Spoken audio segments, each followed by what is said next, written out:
The willpower instinct by Kelly McGonigal. কী করে আমরা আমাদের ভিতর সর্বোচ্চ উইল পাওয়ার বা ইচ্ছাশক্তি তৈরি করতে পারি সেটা আজ এই বই থেকে আমি আপনাদের বলবো।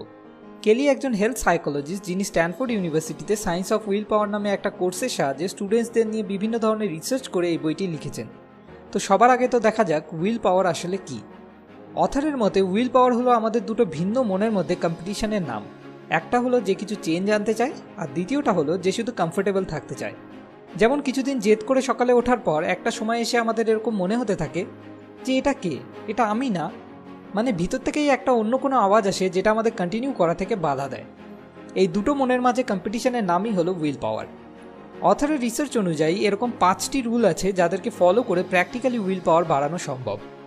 এর মধ্যে প্রথম রুল হলো train your willpower physiology. Physically 4টে এমন উপায় আছে যার সাহায্যে বেশি উইল পাওয়ার প্রডিউস করা যেতে পারে।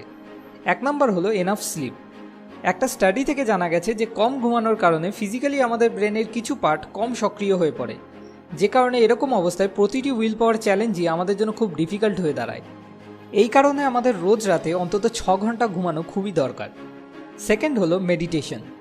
একটা রিসার্চ করার জন্য দুটো গ্রুপের স্টুডেন্টদের বেছে নেওয়া হয়। এর মধ্যে প্রথম গ্রুপের স্টুডেন্টদের প্রতিদিন 10 মিনিট করে মেডিটেশন করানো হয়, আর সেকেন্ড গ্রুপের স্টুডেন্টদের মেডিটেশন করতে নিষেধ করে দেওয়া হয়। কিছু সপ্তাহ পর যে স্টুডেন্টরা প্রতিদিন মেডিটেশন করতো তাদের ব্রেনের প্রিফ্রন্টাল কর্টেক্স আগের থেকে বেশি ঘন আর বেশি ভালো কানেক্টেড দেখতে পাওয়া যায়। প্রিফ্রন্টাল কর্টেক্স আমাদের ব্রেনের সেই পার্ট যেটা আমাদের decision, core values, long term goals এই সমস্ত জিনিসগুলোকে হ্যান্ডেল করে।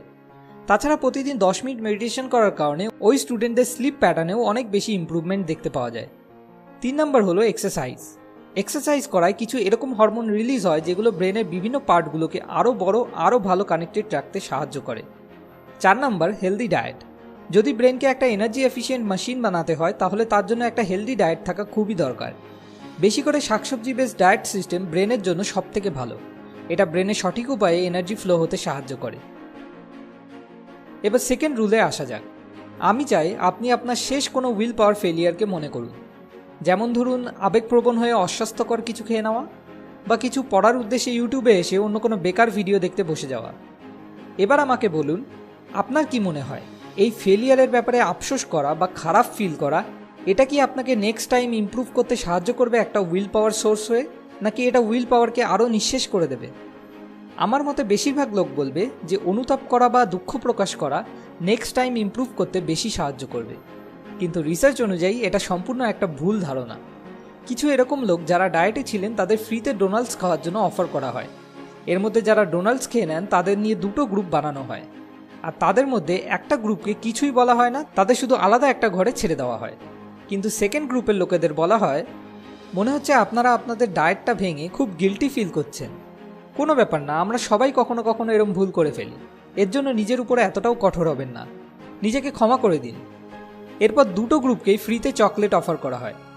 রেজাল্ট, সেকেন্ড গ্রুপ যাদের নিজেকে ক্ষমা করে দেওয়ার জন্য বলা হয়েছিল তারা ফার্স্ট গ্রুপ, মানে যাদের এটা বলা হয়নি, তাদের থেকে 50% কম চকলেট খায়।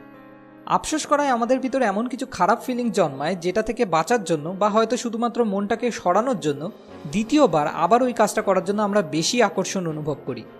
সেম হয় জুয়া খেলার ক্ষেত্রে। যে মানুষ জুয়া খেলায় যত বেশি হেরে যায় আর সেটাকে নিয়ে যত বেশি আফসোস করে, তত বেশি সে আরও টাকা ধার নিয়ে আবার খেলার জন্য যায়, এই আশায় যে টাকাগুলো আবার সে ফেরত পাবে, আর শেষ অবধি আরও বেশি টাকা হেরে যায়। প্রোক্রাস্টিনেশনের ক্ষেত্রেও সেম জিনিস হয়। এটার হাত থেকে বাঁচার একটাই উপায় আছে, নিজেকে ক্ষমা করা। আপনাকে শুধু 3টে স্টেপস ফলো করতে হবে। ফার্স্ট স্টেপ, নোটিস করুন যে আপনি গিল্টি ফিল করছেন। সেকেন্ড স্টেপ, আইডেন্টিফাই করুন যে এটা একটা কমন হিউম্যান নেচার। আর থার্ড স্টেপ, ক্রিটিসিজম থেকে বাইরে আসার জন্য নিজেকে এনকারেজ করুন। সবথেকে ভালো হবে যদি আপনি নিজেকে নিজের বেস্ট ফ্রেন্ড হিসাবে ট্রিট করেন। থার্ড রুল হলো get to know your future self. মানে আজ থেকে 20 বা 30 বছর পর আপনি কেমন হবেন, কি করবেন, এইসব আন্দাজ করে আপনার ফিউচার সেলফের তরফ থেকে আপনার প্রেজেন্ট সেলফকে একটা চিঠি লেখা। অথরের মতে ঘন ঘন এরকম লেটার লেখা আমাদের জন্য অনেক বড় উইল পাওয়ার সোর্স হিসেবে কাজ করতে পারে। এবার আসি আমার ফেভারিট 4 নাম্বার রুলে। আপনার কি মনে হয় বেশি উইল পাওয়ার পাওয়ার জন্য কোন উপায়টা বেশি হেল্পফুল হবে? সাকসেসকে ইম্যাজিন করা নাকি ফেলিয়ারকে ইম্যাজিন করা?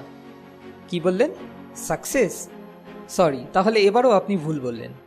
রিসার্চ অনুযায়ী বেশি উইল পাওয়ার পাওয়ার ক্ষেত্রে সাকসেসকে ইম্যাজিন করা ভালো, কিন্তু ফেলিয়ারকে ইম্যাজিন করা তার থেকে অনেক বেশি ভালো। যারা এক্সারসাইজ করা শুরু করতে চায় এরকম কিছু লোকদের নিয়ে একটা এক্সপেরিমেন্ট করা হয়েছিল।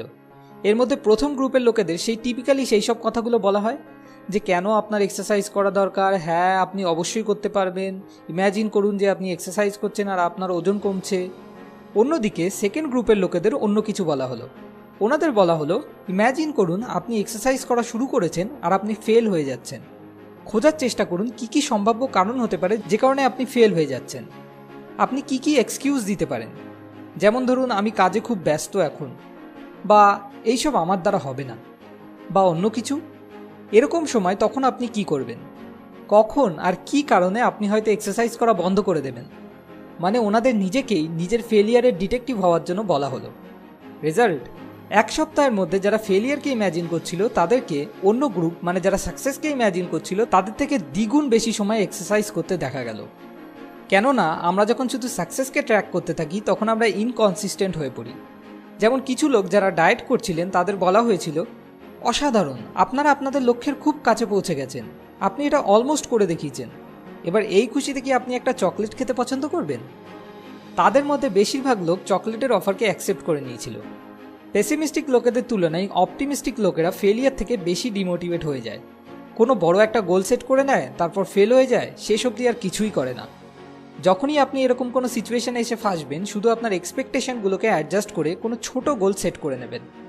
অথারের মতে আমাদের সাকসেসকে ট্র্যাক করা উচিত, কিন্তু তার থেকে বেশি আমাদের ফেলিয়ারকে ট্র্যাক করা উচিত, কেননা সেটা আমাদের বেশি উইল পাওয়ারের যোগান দিতে পারে। শেষ এবং 5 নম্বর রুল হলো সার্ভ দি আর্জ। এটা সাধারণত আমাদের প্রবল ইচ্ছাগুলোকে হ্যান্ডেল করার একটা প্রক্রিয়া। একটা রিসার্চের জন্য কিছু চেইন স্মোকার লোকেদের বেছে নেওয়া হয়।